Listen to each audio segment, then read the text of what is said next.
কয়েকটি magnetic vector সম্পর্কে আমরা এবার আলোচনা করব। ইতিমধ্যে দুটো আমরা পড়ে নিয়েছি, যেটা হচ্ছে একটা বি আর একটা হচ্ছে এইচ, অর্থাৎ ম্যাগনেটিক ফ্লাক্স ডেনসিটি যেটা বা চৌম্বক ক্ষেত্র বি, এবং এইচ বা চুম্বকন ক্ষেত্র। এরপর আমরা আর কয়েকটি ম্যাগনেটিক ভেক্টর সম্পর্কে আলোচনা করব। আপেক্ষিক চৌম্বক ভেদ্যতা অর্থাৎ রিলেটিভ পারমিয়েবিলিটি কি সেটা না, শূন্যস্থানের সাপেক্ষে কোনো মাধ্যমের যে চৌম্বক ভেদ্যতার অনুপাত, সেটাই হচ্ছে আপেক্ষিক চৌম্বক ভেদ্যতা। সেটাকে আমরা মিউ আর দিয়ে রিপ্রেজেন্ট করি। Mu r equals to mu by mu zero. Mu zero হচ্ছে শূন্যস্থানের চৌম্বক ভেদ্যতা, আর মিউ হচ্ছে যে মাধ্যমে আমরা করছি সেই মাধ্যমের চৌম্বক ভেদ্যতা। আরো ভালোভাবে বোঝার জন্য আমরা যদি একটু দেখাই, ধরো এটা একটা সলিনয়েড, মাঝখানটা দেখো ফাঁকা বা শূন্যস্থান, তাহলে সেক্ষেত্রে আমরা লিখবো ওখানে যেটা হচ্ছে ম্যাগনেটিক ফিল্ড ভেক্টরটা B zero equals to mu zero N I. সলিনয়েডে আমরা আগেই পড়েছি শূন্যস্থানের চৌম্বক ভেদ্যতা মিউ জিরো। এবার আরেকটা সলিনয়েড দেখলাম যেখানে ভেতরে কিন্তু একটা মাধ্যম আছে, তাহলে সেক্ষেত্রে আমরা কি ধরবো না B equals to mu n I.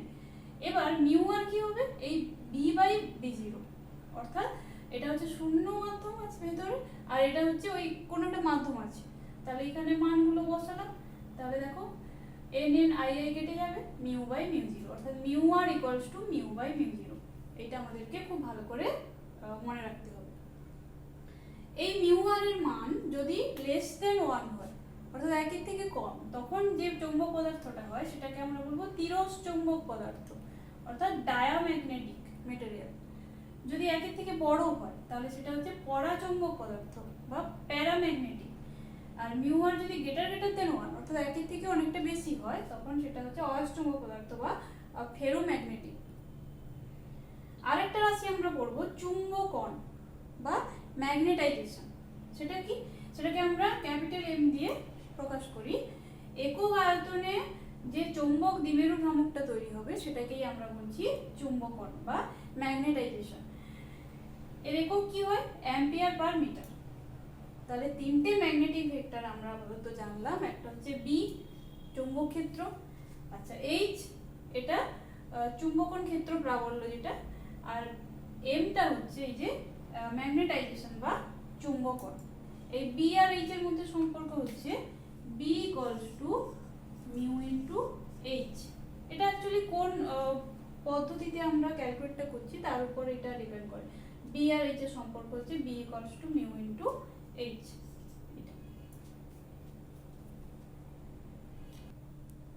চৌম্বক প্রবণতা বা চৌম্বক গ্রাহিতা অর্থাৎ ম্যাগনেটিক সাসেপ্টিবিলিটি, এটাকে আমরা একটু ব্যাখ্যা করছি। এম প্রপোর্শনাল টু এইচ, অর্থাৎ চুম্বকন ক্ষেত্র যত আমরা বাড়াবো, অর্থাৎ ম্যাগনেটিক ফিল্ড যত বাড়াবো, ম্যাগনেটাইজেশন তত বাড়বে। অর্থাৎ চুম্বকন বা magnetisation M proportional to H. তাহলে সমান দিলে একটি ধ্রুবক আসবে, এই ধ্রুবকটিকে আমরা কে দিয়ে প্রকাশ করি এটা। তাহলে কে সমান এম বাই এইচ, এটাকেই বলা হয় চৌম্বক প্রবণতা বা চৌম্বক গ্রাহিতা অর্থাৎ ম্যাগনেটিক সাসেপ্টিবিলিটি। এখান থেকে আমরা এই কে এর সংজ্ঞা দেব। দেখো এইচ যদি 1 হয় তাহলে কি বলতে পারি, কে সমান এম, অর্থাৎ একক চৌম্বক প্রাবল্যের দরুন যে ম্যাগনেটাইজেশন বা চুম্বকন তৈরি হবে সেটাই হচ্ছে চৌম্বক প্রবণতা বা চৌম্বক গ্রাহিতা। তাহলে সংজ্ঞা দেব, একক চৌম্বক প্রাবল্যের জন্য কোন পদার্থের একক আয়তনে আবিষ্ট চৌম্বক ভ্রামক অর্থাৎ এম, একক আয়তনে আবিষ্ট চৌম্বক ভ্রামককে আমরা বলছি চৌম্বক প্রবণতা বা ম্যাগনেটিক সাসেপ্টিবিলিটি।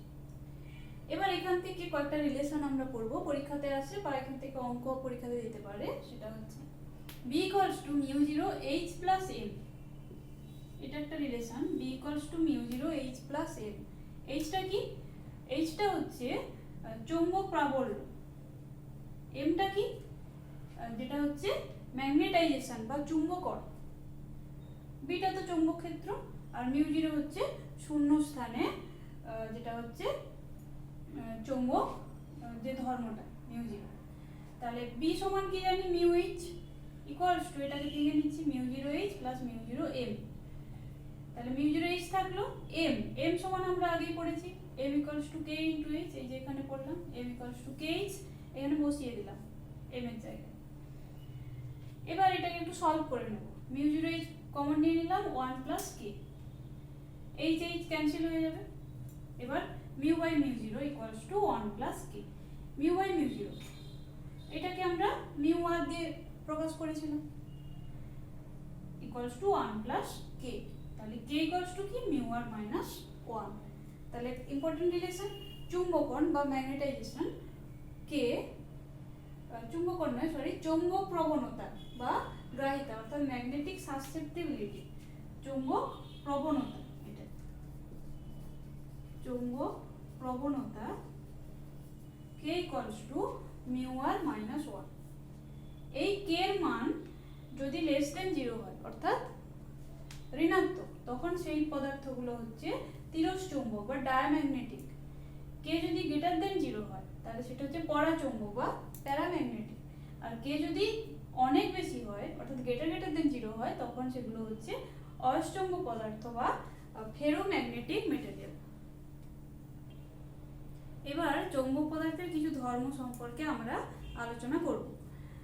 চৌম্বক ধারণ ক্ষমতা, ম্যাগনেটিক রিটেনটিভিটি, এই জিনিসটা কি না, চৌম্বক ক্ষেত্র থেকে সরিয়ে নেওয়া সত্ত্বেও চুম্বকত্ব ধরে রাখার যে ক্ষমতা। আমরা কি জানি যে চৌম্বক ক্ষেত্রে যতক্ষণ রাখবো চুম্বকন তত বাড়বে বা চুম্বকন ততক্ষণ থাকবে, কিন্তু দেখা যায় যে কিছু কিছু পদার্থের চুম্বকত্ব সরিয়ে নেওয়া সত্ত্বেও চুম্বকত্বটা থেকে যায়, সেই ক্ষমতাটাকে আমরা বলছি রিটেনটিভিটি বা চৌম্বক ধারণ ক্ষমতা। আরেকটা হচ্ছে সহনশীলতা, কোয়েরসিভিটি, সেটা কি না, একটা চৌম্বক পদার্থকে আমরা বারবার ব্যবহার করছি অর্থাৎ চুম্বক ধর্মটাকে দিচ্ছি, চুম্বকিত করছি, বিচুম্বকিত করছি বারবার, অর্থাৎ ম্যাগনেটাইজেশন ডিম্যাগনেটাইজেশন করছি, তা সত্ত্বেও সে ওই আবিষ্ট চুম্বককে ধরে রাখতে পারছে, সেই ক্ষমতাটা হচ্ছে সহনশীলতা বা কোয়েরসিভিটি, অর্থাৎ যথেচ্ছ ব্যবহার সত্ত্বেও আবিষ্ট চুম্বকত্ব ধরে রাখার যে ক্ষমতা সেটা। এখানে আমরা একটা হিস্টেরিসিস গ্রাফের সাহায্যে আমরা ব্যাপারটা দেখাবো, এটাকে হিস্টেরিসিস বলা হয়। তো এইদিকে এক্স অক্ষ বরাবর আমরা এইচ প্লট করেছি অর্থাৎ চুম্বকন ক্ষেত্র, আর ওয়াই অক্ষ বরাবর প্লট করেছি এম অর্থাৎ ম্যাগনেটাইজেশন বা চুম্বকন। দেখো এইটা হচ্ছে মূলবিন্দু আমাদের, এই রেড লাইনটা দিয়ে আমরা গ্রাফটা দেখিয়েছি।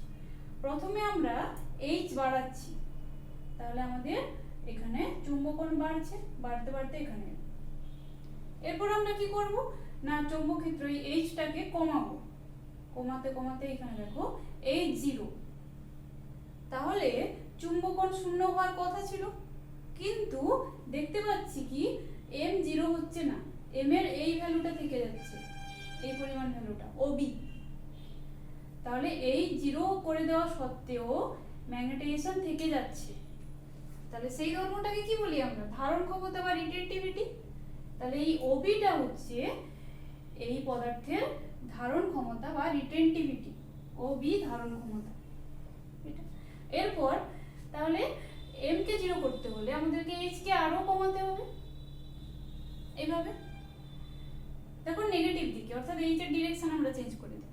তাহলে কতটা কমাতে হবে, দেখো ও সি পরিমাণ কমানোর পর, এই যে ও সি পরিমাণ এইচ কে নেগেটিভ দিকে আনার পর আমাদের এম বা ম্যাগনেটাইজেশন 0 হচ্ছে।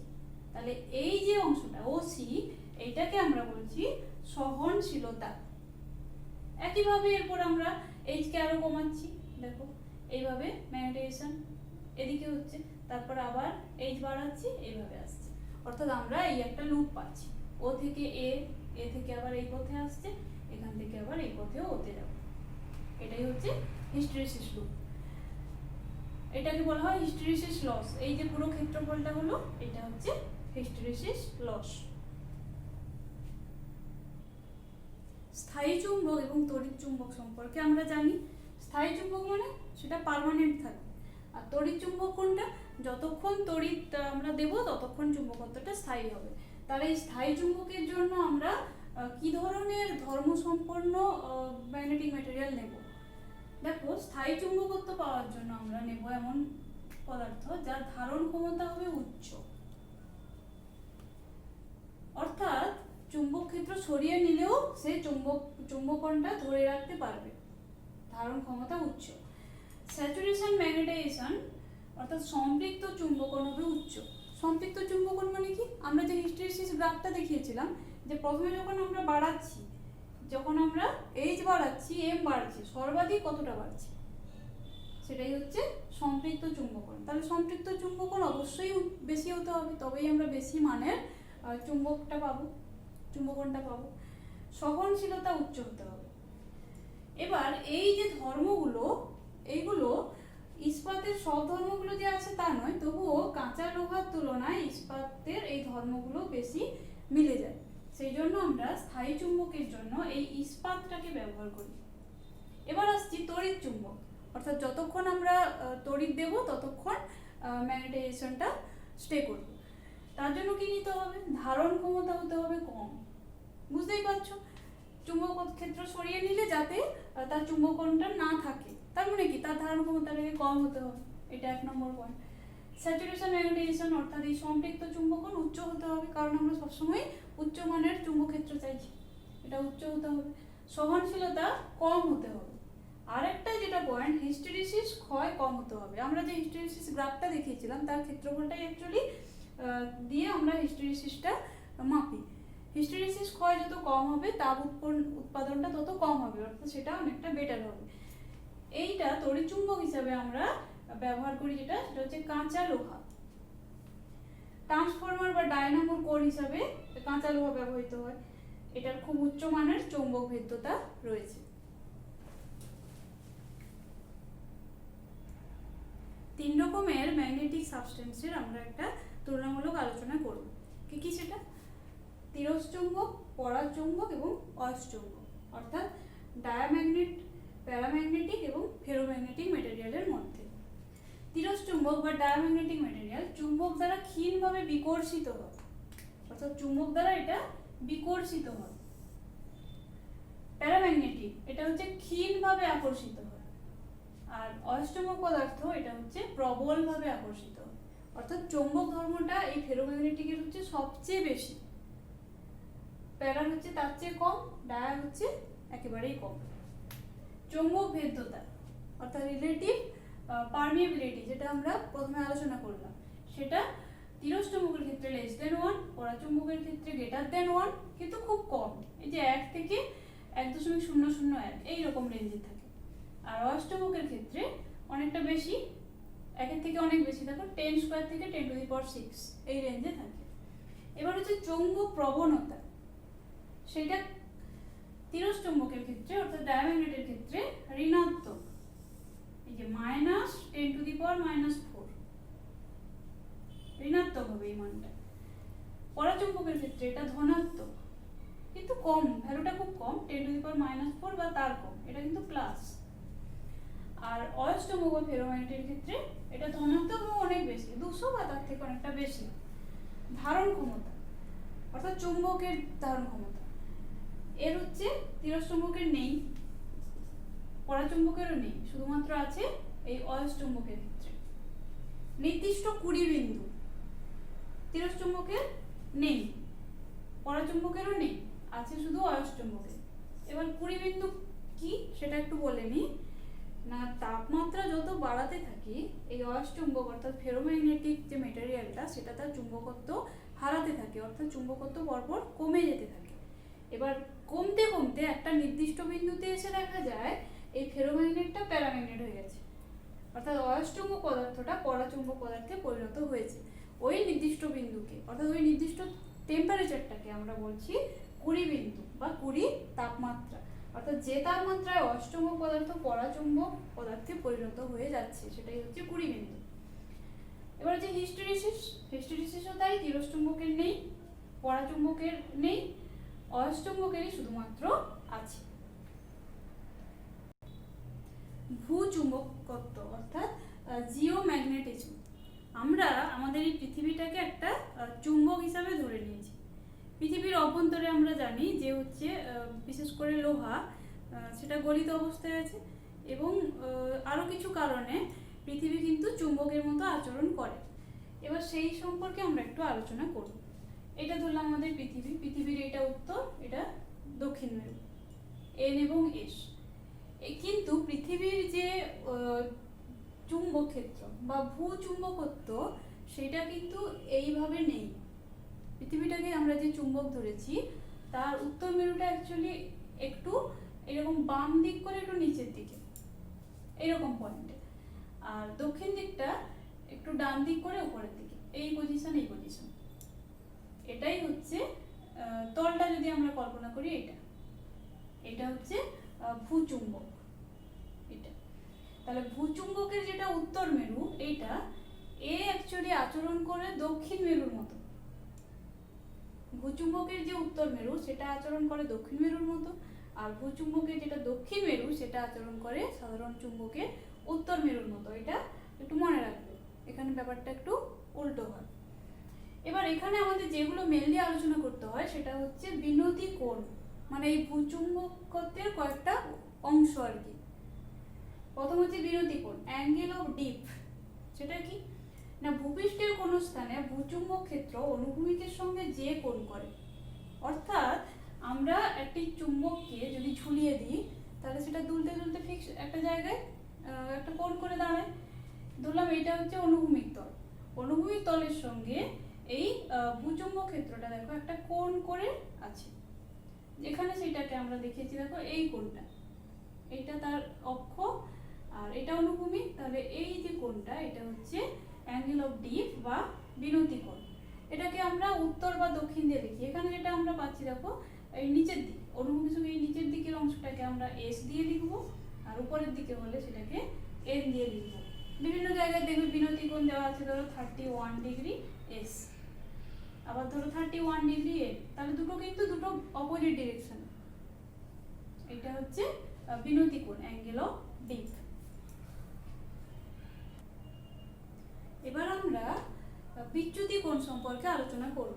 অ্যাঙ্গেল অফ ডেক্লিনেশন, কোন স্থানে ভৌগোলিক মধ্যতল এবং ভূচুম্বক মধ্যতলের মধ্যবর্তী কোণ। তাহলে আমরা প্রথমেই ছবিটাকে যেটা দেখিয়েছিলাম একদম ফার্স্টে দেখো, এই যে এইভাবে দেখিয়েছিলাম না, এটা যদি হয় ভূচুম্বক তাহলে এইটা হচ্ছে এন আর এস, এটা আমাদের ভৌগোলিক মধ্যতল এইরকম, এটা ধরো। আর ভূচুম্বক মধ্যতল কিরকম হবে, তার সঙ্গে এই যে একটু এদিক করে হবে, এটা হচ্ছে ভূচুম্বক মধ্যতল। এটা এদের মধ্যবর্তী যে কোণ সেটাই হচ্ছে বিচ্যুতি কোণ বা অ্যাঙ্গেল অফ ডেক্লিনেশন। এইখানে দেখো সেটা ভালোভাবে দেখিয়েছি। এই যে রেড যে এখানে যে তলটা দেখিয়েছি সেটাকে ধরলাম আমরা চৌম্বক মধ্যতল, অর্থাৎ এইটা। আর এখানে ব্লু দিয়ে যেটা দেখিয়েছি সেটা হচ্ছে ভৌগোলিক মধ্যতল। তাদের মধ্যে কোণ কত দেখো, এই যে ডেল্টা, এই একটা রেড কালারের তলটা দেখিয়েছি, আর এটা হচ্ছে ব্লু কালারের তল দেখিয়েছি। চৌম্বক মধ্যতল, ভৌগোলিক মধ্যতল, তাদের মধ্যবর্তী কোণ হচ্ছে ডেল্টা। তাহলে এটাই হচ্ছে বিচ্যুতি কোণ। এবার বিনতি কোণ যেটা আমরা আগে আলোচনা করেছিলাম সেটা দেখো, সেটা কি বলেছিলাম না, কোন স্থানে ভূচুম্বক ক্ষেত্র, এই যে ভূচুম্বক ক্ষেত্রটাকে আই দিয়ে ডিনোট করছি, এটা চৌম্বক মধ্যতল। তাহলে ভূচুম্বক ক্ষেত্র এই চৌম্বক মধ্যতলে অনুভূমিক কোণটা, এটা অনুভূমিক, অনুভূমিকের সঙ্গে যে কোণ করছে সেটাই হচ্ছে ওই স্থানের বিনতি কোণ বা অ্যাঙ্গেল অফ ডিপ। তাহলে বিনতি কোণ দেখো, ভূচুম্বক ক্ষেত্র অনুভূমিকের সঙ্গে যে কোণ করছে, এটা অনুভূমিক হরাইজন্টাল এইচ দিয়ে লিখেছি, আর এটা উল্লম্ব ভি ভার্টিক্যাল দিয়ে লিখেছি। তাহলে এটা হচ্ছে থিটা। এইটা আমরা একটু 3D তো ব্যাপারটা একটু এভাবে দেখানোর চেষ্টা করি। দেখো এই জিনিসটা, তাহলে এখানে যদি আমরা বলি দেখো দুটো তল আমরা দেখিয়েছি খাতার তল। এই তলটা হচ্ছে আমাদের ভূচুম্বক মধ্যতল, আর এইটা হচ্ছে ভৌগোলিক মধ্যতল। তাহলে এই দুটোর মধ্যে যে কোণটা সেটাই হচ্ছে আমাদের বিচ্যুতি কোণ বা অ্যাঙ্গেল অফ ডেক্লিনেশন। কোণটা তাহলে দেখো এই যে দুটোর মধ্যে যে এই যে কোণটা করছে সেটাই হচ্ছে ডেল্টা, এই কোণটা। আর যেটা হচ্ছে বিনতি কোণ বা অ্যাঙ্গেল অফ ডিপ সেটা কোণটা দেখো, এইটা আমাদের ভূচুম্বক মধ্যতল। তাহলে ভূচুম্বক মধ্যতলেই ব্যাপারটা ঘটবে। ভূচুম্বক মধ্যতল, এটা হচ্ছে ভূচুম্বক ক্ষেত্র, এই যে আই দিয়ে আমরা এখানে মাঝে লাইনটা দেখিয়েছি। আচ্ছা, এর অনুভূমিক অংশ এটা, উল্লম্ব অংশ এটা। তাহলে অনুভূমিকের সঙ্গে এই যে ভূচুম্বক ক্ষেত্র যেটা আইটা, সেটা যে কোণ করছে, দেখো এটা হচ্ছে থিটা। তাহলে ভূচুম্বক মধ্যতলে ভূচুম্বক যে ক্ষেত্রটা আই, সেটা অনুভূমিকের সাথে যে কোণ করছে সেটা হচ্ছে থিটা। আর এই ভূচুম্বক মধ্যতল আর হচ্ছে ভৌগোলিক মধ্যতলের মধ্যে যে কোণটা সেটা হচ্ছে ডেল্টা। দুটো কোণ নিশ্চয়ই এবার ক্লিয়ার হলো। এটা হচ্ছে অ্যাঙ্গেল অফ ডিপ, বিনতি কোণ, আর এদের মধ্যে কোণ ডেল্টা, অ্যাঙ্গেল অফ ডেক্লিনেশন বা হচ্ছে বিচ্যুতি কোণ। এবার এখান থেকে যেগুলো পরীক্ষা পারপাসে আসে বা যেগুলো আমাদের নিয়ে কাজ করতে হয় সেগুলো হচ্ছে, দেখো এটা যদি আই হয়, এটা থিটা হলে আমরা ভেক্টর উপাংশ থেকে জানি এই উপাংশটা কত হবে, থিটার দিকেরটা আই কস থিটা, আর তার লম্ব দিকে যেটা সেটা হবে আই সাইন থিটা। অর্থাৎ এটা হচ্ছে উল্লম্ব উপাংশ। তাহলে এটা অনুভূমিক, এটা অনুভূমিক বা হরাইজন্টাল। কোটকার চৌম্বক মধ্যতলে অনুভূমিক উপাংশ a equals to I cos theta আর উল্লম্ব উপাংশ b equals to I sine theta. দেখো লিখেছি, চৌম্বক মধ্যতলে অনুভূমিক উপাংশ a equals to I cos theta, উল্লম্ব উপাংশ b equals to I sine theta. এটা হচ্ছে চৌম্বক মধ্যতলে, মনে রাখতে হবে। এবার এদের মধ্যে সম্পর্ক বের করবো। দেখো এটাকে 1 নম্বর দিয়েছি, এটা 2 নম্বর দিয়েছি। তাহলে v square plus h square যদি করি, I square sine square theta plus I square cos square theta, তাহলে আই স্কয়ার কমন নিয়ে নিলে sine square theta plus cos square theta 1 হয়ে যাবে। তাহলে v square plus h square সমান I square. খুব ইম্পর্টেন্ট একটা রিলেশন। আরেকটা হচ্ছে যদি 2 কে 1 দিয়ে ভাগ করে দিই, v by h equals to I I কেটে যাবে, sine theta by cos theta হয়ে যাবে tan থিটা। তাহলে v by h equals to tan theta. তাহলে এই হলো চৌম্বক ক্ষেত্র আই, তার উল্লম্ব উপাংশ এটা, অনুভূমিক উপাংশ এটা, অনুভূমিক উপাংশ a সমান আই cos থিটা, উল্লম্ব উপাংশ b সমান আই sin থিটা। এখানে আরেকটা জিনিস যেটা দরকার হয়, ভৌগোলিক মধ্যতলে যদি তোমাকে অনুভূমিক উপাংশ বের করতে দেয়, দেখো এটা তার অনুভূমিক উপাংশ, তাহলে এটা কত হবে, এটা যদি আমার h হয় এটা, তাহলে hটা কি, এটা কি হবে h cos ডেল্টা। তাহলে h ড্যাশ হলো h cos ডেল্টা। h এর মান বসিয়ে দাও, i এই যে cos থিটা cos ডেল্টা। এটা হলো ভৌগোলিক মধ্যতলে অনুভূমিক উপাংশ। আমাদের বেশিরভাগ যেটা দেয় চৌম্বক মধ্যতলে অনুভূমিক উপাংশ, সেটা আই cos থিটা, কিন্তু কোথাও যদি উল্লেখ করে দেয় ভৌগোলিক মধ্যতলে, তখন তোমাকে এটা কনসিডার করতে হবে। দিয়ে এখান থেকে এবার বিভিন্ন রকমের অঙ্কগুলো আমরা করব। এখানে যা যা অঙ্ক হয়, অর্থাৎ অনুভূমিক উপাংশ দেওয়া থাকলো, সেখান থেকে থিটা বের করতে দিল বা অন্য কিছু বের করতে দিল, এইভাবে অঙ্কগুলো এখান থেকে করতে হবে।